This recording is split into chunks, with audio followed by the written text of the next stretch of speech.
Now, I hope you've been enjoying all the lovely dragon stories that we've been sharing this week. One story that I particularly liked that I read from How to Catch a Dragon was the lovely pictures in this story, and I really enjoyed looking at all of the beautifully coloured dragons. I thought they looked awesome. In fact, it describes it as awesome. Hundreds of magnificent, beautiful dragons. Awesome. And then we've also listened to stories from Night School and Zog. And they were really useful because it told us about all the lovely learning that goes on with the dragons at Dragon School, and in particular the different skills that they learn. And in one part of the Zog story, Zog learns how to breathe fire, but he doesn't quite get it at first, does he? And he ends up catching the tip of his wing, but luckily Princess Pearl is on hand to help with that one. So there's some really lovely stories about the dragons this week, and that got me thinking, well, actually, I would quite like to make a dragon this week, and I've been busy at home creating, and I think that you'll be impressed with what I've made today. Would you like to see? Here we go. Look, these are our dragons that you might like to make as well. Look, let me show you them. Oh, even my cat Mabel likes them. Oh, and she sat right in front of the camera. Shall we come this way, Mabel? Right, so our dragons today not only look bright and colourful, but do you remember from the Zog story they learned how to breathe fire? Let me show you something awesome. If you breathe into this tube, look, you can breathe fire as well, and the flames lift up to show a fantastic fire-breathing dragon. Then you can make a big roar as well, couldn't you? So I'm going to show you how to make one of these today.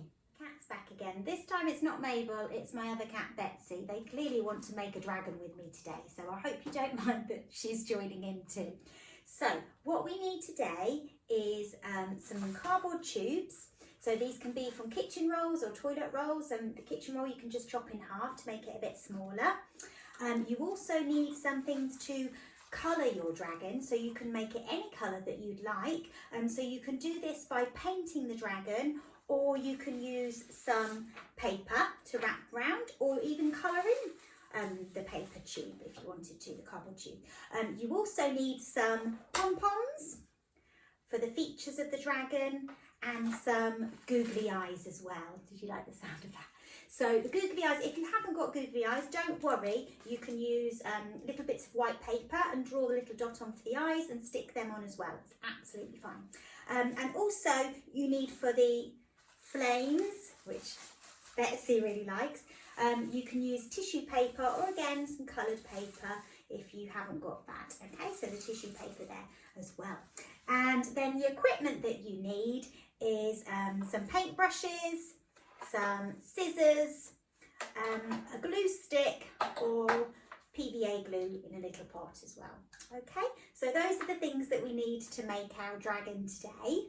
I've decided to go for a pink colour dragon today, but if you haven't got paint with you today, you could use a bit of paper, and you can cut it to size, the same size as the tube, and roll it round your cardboard tube, pop a little bit of glue along this side, and then press down so that you've got your green coloured dragon. Okay, so once we've done that, we can then add the features to our dragon. So I'm going to use some pom-poms. I'm going to make purple for my eyes. So I'm going to pop the first part of my creation on, a little bit of glue, pop it on top just here. You might need to hold it down for a little while, and actually before you start playing with your dragon, you might just need the glue to set, so it might need to dry a little bit first of all. So we're going to put another little bit of glue on there and hold that down. Okay, so it's looking a lot like this dragon. What else do I need? Yes, I need some eyes, don't I? Some googly eyes. But like I say, if you don't have googly eyes, you can draw some paper ones and stick those on too. Or you might find some nice beads to put on. Anything that you've got in your cupboards. Okay, there's one eye. It's rolling around. And then a little bit of glue. I'm going to just wipe a bit of that glue off because that's too much. There we go. And pop that on there. Oh, it stuck to my finger. I'm going to press it down a bit more. There we go. And then what next? So I've done my painted tube. I've done my eyes. What are these? They're the dragon's nostrils that flare when he starts breathing fire.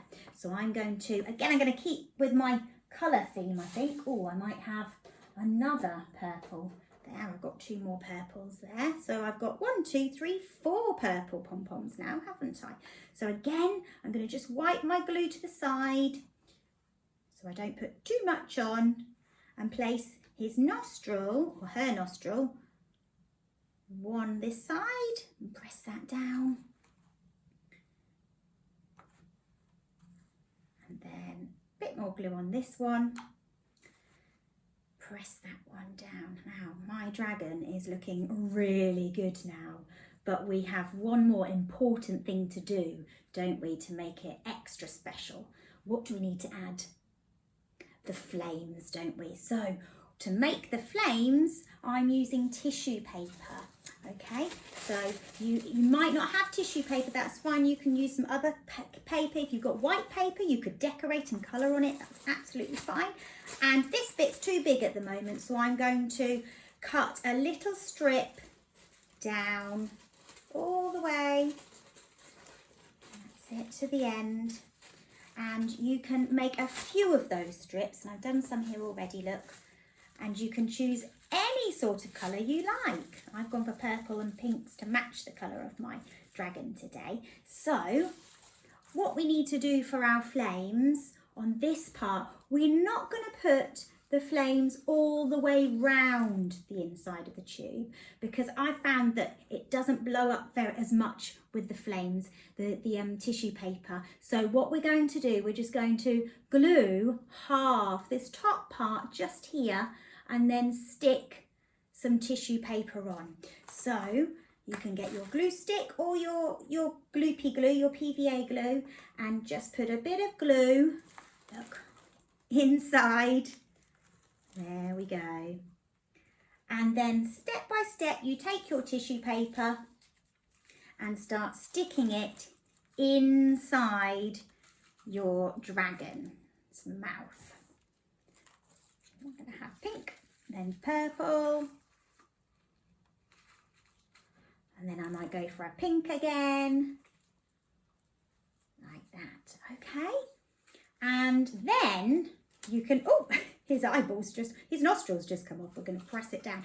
Then when it's dry, Mrs. Goode was getting carried away then. I was going to start playing with my dragon, but actually I think I need to let my dragon dry first of all. But you can see how much creativity you can use. You can put spots on your dragon. You could put glitter on your dragon, sequins. You could colour it in all different colours. You could put different stickers on if you have any, to make it really, really unique and special. So I hope you have fun making those at home, and if you do decide to make one, perhaps you could email to us at school so we can see some of your lovely work that you've been doing.